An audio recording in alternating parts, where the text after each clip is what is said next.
You can use your phone as a bike computer. In this video, we're going to explain the best ways to do this, plus the advantages and disadvantages over a dedicated bike GPS.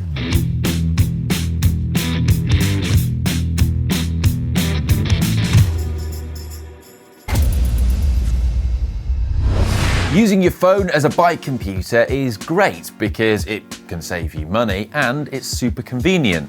Fancy bike computers, such as this Wahoo, are fantastic gadgets, but they can be expensive and they're arguably unnecessary when you're just starting out as a cyclist or if you're an urban commuter. The likelihood is you already own a super powerful computer in your pocket. Your phone, and these can be really useful for urban navigation thanks to the relatively big screen, plus it's easy to simply attach onto any bike if you have an appropriate case and mount. And that is the key piece of kit you'll need, a good mount. There are a few different brands out there, but to demonstrate this, we've teamed up with Mous because we think their cases are the best out there and worth shouting about. I actually have a non-cycling specific Mous case on my own phone. It's a couple of years old. You may have seen it in other GCN videos. It's a bit, well, it's much loved. Let's say that. You can see it's a bit worn, but it's super protective. To demonstrate how protective these cases are, I'm going to drop my phone on the floor, which might sound a bit unimpressive compared to those Mous videos where you see them dropping a phone in a Mous case from space and it survives, but the stakes are high here because this is my actual phone. It's not a company phone, it's my phone, which means that if it breaks, I have to pay for it.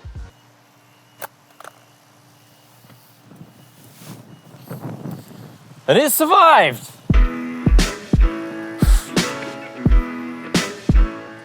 Okay, that was stupid, but it does highlight a really important feature, which is protection. In many cases, your phone might be worth more than the bike that you're riding, and there's a heightened risk that you could drop it or damage it when cycling. So investing in a case that has really good protection is definitely something worth doing, especially the aero shock protection that you find in the Mous cases. The key feature with a bike-specific phone case is having a bracket on the back which allows you to mount it onto the bike. Now, some cases can be quite bulky here and have a protrusion, but this one is very flush and very nice and slim, which is a nice feature to have. If you're a commuter cyclist, courier or beginner road cyclist, phones are fantastic because from an ergonomic perspective, they have a massive screen, which is really easy to see for navigation. And there are loads of different apps out there that you can use for either navigation or tracking your rides.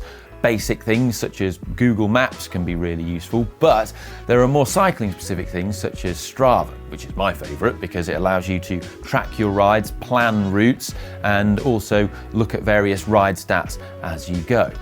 But there are plenty of other apps out there too.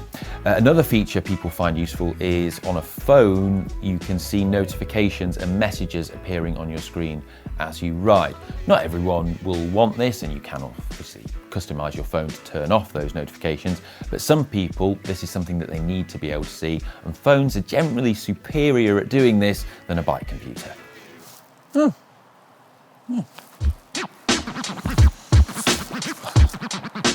It's really quick to just click it on and off, and there are loads of different mounting options to fit it onto any bike, including many of the rental bikes that you find in loads of cities these days. Mount brackets like this with a bolt on that you can tighten and loosen with your fingers are ideal because it means that you can put them quickly on and off a bike without the need for tools to tighten or loosen them. This is probably the best mounting option if you're going to be taking the mount on and off different bikes, but if you're going to be leaving a mount on a bike for a period of time, maybe your own bike, there are other mounting options that you might want to consider. So there's mounts that have GoPro style attachments, such as this. This mount has a headset attachment, so they can go on the headset of your bike. You can also use this mount, but with a traditional Allen bolt that you can just tighten up so that it's harder for someone to just come along and remove it because it doesn't have this bolt on it. And there are also ones that are designed to fit into a traditional Wahoo style mounting plate too. I'm all about anything for an easy life, and The Mous mount has these interlock magnets which very effectively and very easily guide your phone into the correct place and then just lock it like that. They can then be released by the two buttons on the side, super quick, and it allows you to mount the phone in either orientation you want, either that, like landscape or portrait. Super quick, there we go. You want to go for a mount that's secure at holding your phone as well. You're going to have to deal with vibrations and shocks and bumps in the road, and you want something that's not going to allow your phone to just pop off and then smash on the floor. Not all mounts are equal in this regard.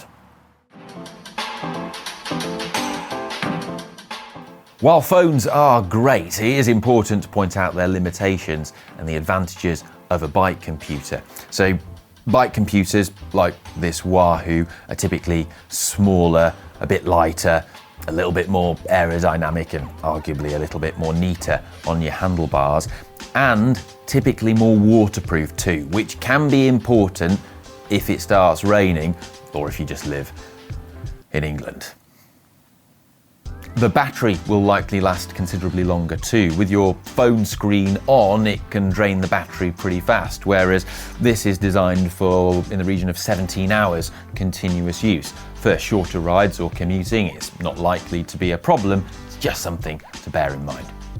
Bike computers are also designed to pair to bike-specific sensors. So if you get seriously into cycling and you want a power meter, heart rate monitors, cadence sensors and all the other gadgets, these things are really good at pairing with those sensors and also displaying that information as you ride, whereas phones typically aren't as good at doing this. Another consideration is the screen, which on a bike computer is specially designed to be visible in all different light levels, specifically when it's really sunny, whereas some phone screens do suffer a little bit with glare. Overall, both are really good options, and if you're a casual cyclist, commuter, or someone who uses rental bikes, then investing in a good mount can be a really cost-effective solution. I hope you found this video useful, and if you have, please give it a thumbs up and subscribe for more stuff like this, and let us know in the comments what your experiences are and if you use either a GPS or your phone as a bike computer. I'm going to go now. Bye.